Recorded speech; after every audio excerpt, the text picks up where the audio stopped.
Hey mate, just thought I'd show you this, just a very quick model of what I've done with the existing and the proposed. So this is obviously the existing deck. I haven't drawn the screen in, but this is the existing um, dwelling there. Obviously it continues. There's a different roof over the bathroom and the entries through there, but I've set this roof at 5 degrees, so I'm not 100% sure if it is the 5 degrees.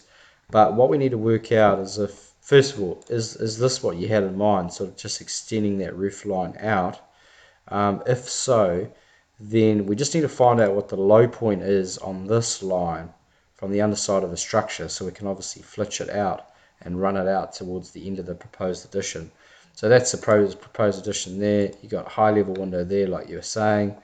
You've got the bifold down to the deck, the existing gully trap, the back of the bathroom wall. You got the services. So look, the services are just sort of indicatively placed. I don't have them 100%, but you can see that's kind of the line of the roof break at that point.